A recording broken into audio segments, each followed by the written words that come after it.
So Avner, Jim, thanks for having me discuss this paper. It's a super interesting paper, and Kairon was nice enough to share his slides with me before the discussion, so I see my discussion mainly as complementary. I'm gonna kind of try to abstract from all the stuff he said.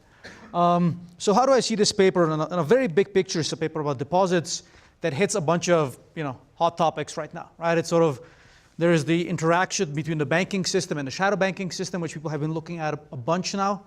There is the I/O of the banking market. How do we think about market power, and how does market power play a role both in how deposits are priced, who gets them, how do they shift between banks, and last, sort of this new literature that interacts kind of market power and monetary policy. Okay, so I think the fact that you do that, plus you put it in a structural model in which we can think about quantities, is really nice. Okay? So the way I'm going to structure my discussion is I'm going to start getting you through what I think are some key features of the model, very different than Kairon did because he gave all the equations. I can give you words. I'm going to talk a little bit about the estimates of the model. Then I'm going to give you what I think is my favorite economic insight of the paper. I think the paper has a nice, clean economic kernel that we can pull out, and I think it's quite informative. Then I'm going to talk about how Kairon models shadow banks, specifically money market funds, and why I think we need to be a tad closer to the institutional environment there. Sort of why just modeling money market funds as just any other bank may not be perfect in this setting. Specifically how that's going to play a role between how shadow banks and standard banks compete, which is sort of a big part of the economic mechanism in this model. If I have time, I'll add other, and then I'll wrap up. So what are sort of the key features of the model? This is a I/O model. It's not a macro model, so you have one market. You need to specify demand. You need to specify supply. Okay? What's demand? So you start off with a pretty standard I/O model of demand for deposits. Pretty much, this is kind of take the AR paper that I have with Mark Egan and Ali Hurtatsu and kind of add some things and strip some things. So what are you adding? What you're adding is something that's quite important. You add differences between depositors in terms of how price elastic they are. Okay? So there are differences in all these sort of I/O models. There's already differences between depositors. So there's a reason why some people go to Bank of America and other people go to Citibank. If there is no heterogeneity, everybody goes to one bank. There's also differences between banks. If there were no differences between banks, all banks would have the same market share. Okay? So what Kairon does is introduce another new difference, which is, wait a second, we don't all care to the same extent about interest rates, which means we don't all care to the same interest rate about services. To do that, to estimate that, he adds another dimension of data, which is also quite important. So when we look at this stuff, we just looked at the US aggregate market as one market. He sort of looks at MSAs, which is really nice. You get a bunch of other markets. You get a bunch more heterogeneity in depositors.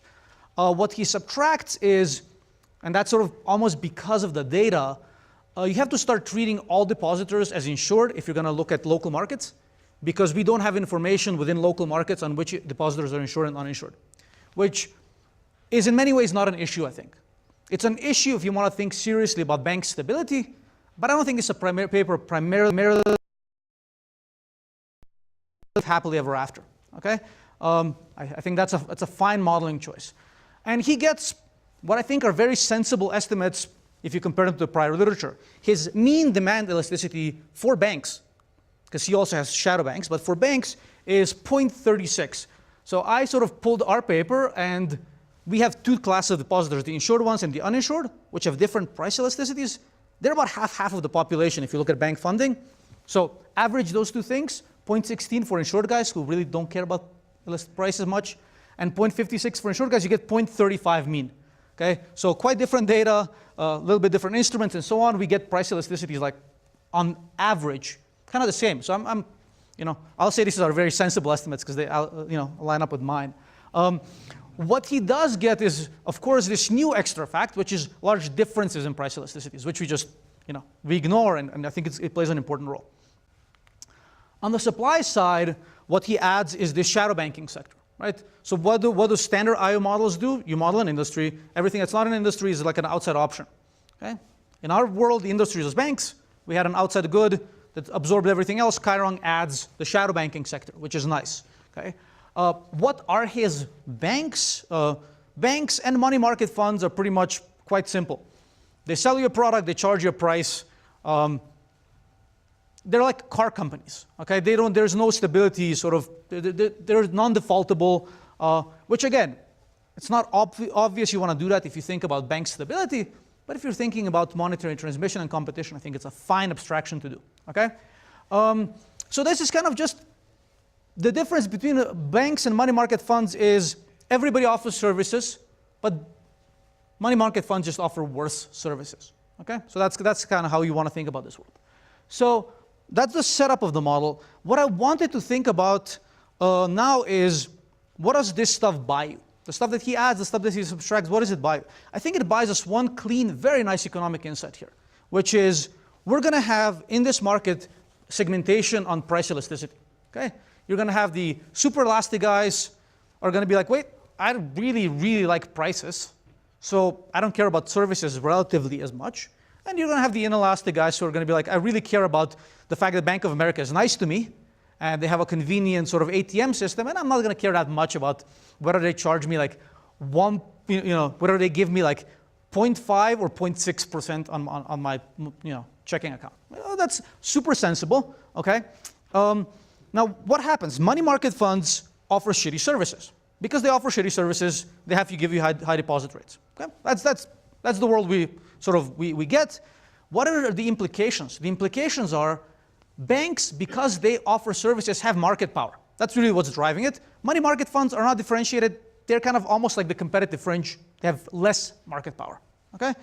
So you change costs. What happens is the guys who have market power don't pass through stuff a lot. And the money market funds are like, wait a second. We can siphon off some of these price elastic guys by kind of offering them a lot of really good interest rates on our deposits. So what you get is a quantitative response. Deposits flow from a banking sector to shadow banking sector. So I think very, very kind of straightforward, useful, nice logic. Okay, so like a really nice economic kernel. Okay. So once I started thinking about this competition between money market funds and banks and how price elasticity separates them, I wanted to step a little back and say, wait a second, but are money market funds really just banks with crappy services? Specifically, how do they price things and how do they compete with banks?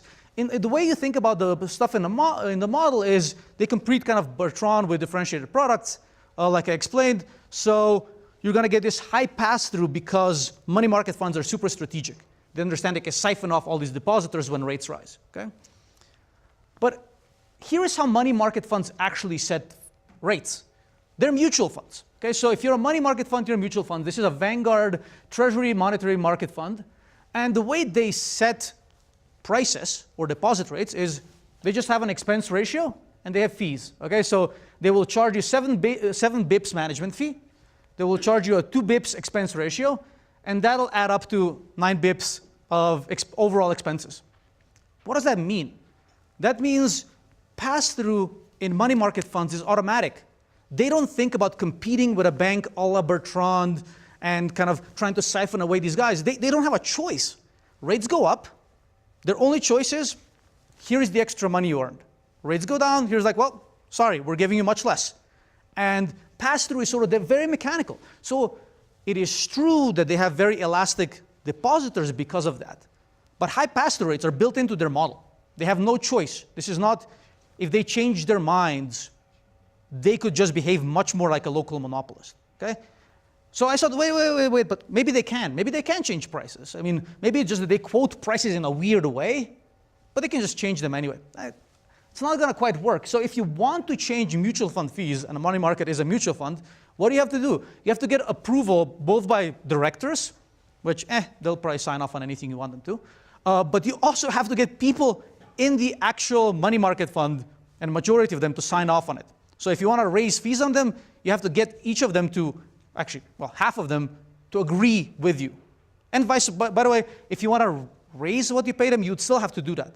You might say it's a beneficial change and you might be able to slide it in, but it's not quite natural. Okay? So in short, what you really get for money market funds is the pass-through is very mechanical. Okay? So if you wanted to think about, this got completely distorted in here. Okay, so if you have to think about how Vanguard actually prices, quote unquote, deposit rates, they give you your Fed funds rate, which is like a treasury.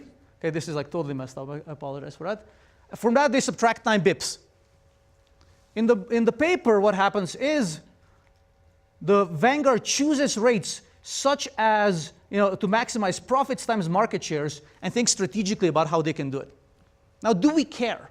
Okay, what are the implications? Well, first, pass-through is going to be completely independent of any demand elasticities or cost structures or competition. It's just going to be mechanical. Second, you're going to have interesting implications when you estimate this model. So how do you estimate costs in these kind of IO models? You write up the markup condition. Okay, price is a function of marginal cost times markup, which is a function of demand elasticity. You estimate demand. From that, you see prices, you back into what marginal cost must have been. Well, but you don't have the standard markup rule, so you can't invert it into the costs. Do we care? Well, one of the things we want to, Karen wants to talk about is surplus estimates. If you misestimate costs, you're misestimating surpluses. Okay? So I think that's going to be a bit of an issue. The other thing is going to be when you think about counterfactuals and strategic responses, banks here are very strategic, which is great, and money market funds are very strategic. So imagine you have a monetary tightening at the same time as you have changes in capital requirements. And banks all of a sudden have to hold on to their deposits, so they're willing to offer higher rates. Are money market funds going to be able to respond to this strategically, the way that kind of our model assumes? Like, no, they're just going to be passing through whatever they can and get fewer deposits. Vice versa, by the way, on the downside. Or if you have rate restrictions, so banks would love to raise rates, but they run into sort of regulatory restrictions, they won't be able to, money market funds will still pass through everything instead of doing less. Okay, so I think this is sort of not optimal. Okay, but then I got to thinking, this is a really fun way to think about this world. You have two parties, they compete. One is a bank who can choose rates however it wants. The other party has like their hands tied behind their back and just has to offer you whatever it can. Like, it's a super interesting world. But it gets a bit more interesting because banks can actually really engage in price discrimination. Okay?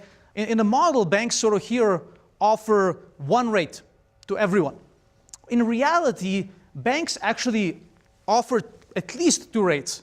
One on the insured deposits, one on the uninsured deposits. So rate watch data that Chiron has that we use shows you two different rates. Why is that interesting? Because that tells you that banks in principle can start competing for the very elastic borrowers if these are the uninsured guys. Okay? So in some ways, I think this is super kind of an interesting avenue to pursue in this paper. How do sort of banks price discriminate on these price elastic consumers, and how does competition work? The downside is, again, the data on uninsured depositors is not available at the branch level. So you'd have to think about going back to aggregating back to the national level. The other cool thing about pricing is, by the way, banks price deposits locally. I mean, this is one way Chiron estimates a bunch of these sort of interesting parameters, is because banks don't give you the same deposit rates in Boston as they do in, I don't know, what's the capital of Iowa? Somewhere rural. So the point is, the point is, banks can, where money market funds have to set national rates, right? And then they can only set it once. Banks can actually decide where they want to set rates in which market, and can kind of decide, well, if this is a very price elastic market, maybe we want to be nicer. If it's not, we want to be less nice, and so on. Okay, so this gives banks an additional advantage in the IO of this market, which I think is super interesting. Okay, so I think the good news is everything I've complained about to some degree is a very straightforward fix. Demand specification stays fixed. The people do whatever the people do. The main economic kernel gets preserved because, well, elasticities are what they are. Okay, so I think demand specification stays. The supply side fix is very simple. Just implement the way money market funds actually set deposit rates, which will, by the way, make the computation of the model simpler, because they're going to be kind of just pass-through engines. Okay, so in that way, I think it's going to be interesting. And you can study some interesting economic implications of what happens if one party has a lot of degrees of freedom and the other party is pretty stupid and kind of like, well, I have to do whatever I'm told to do. I think you might also get some really interesting things on the asymmetry between monetary policy pass-through between run-ups and run-downs. Because when you think about the market, the way it's set up in the paper right now, as rates fall, as a money market fund, you can kind of still think about, well, you know what, I'm going to be competing with this bank. I'm going to keep the rates a little bit higher than I could to siphon off some of these guys. But now imagine these guys are very mechanical. So in principle, their rates could plummet below what banks are offering. So is that going to be sort of an asymmetric response to on the up and on the down? I think it's kind of interesting.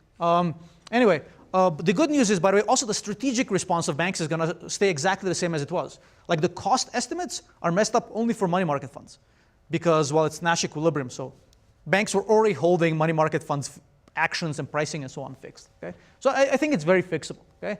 So to conclude, I think this is a very serious take on an important topic.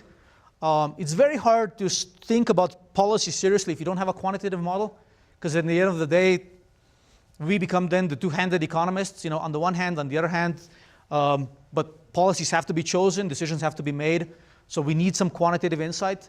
I think the paper has a very nice economic insight on how this segregation in price elasticity works.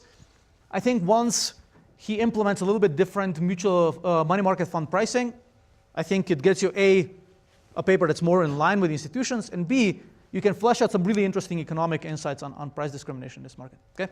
Thank you very much.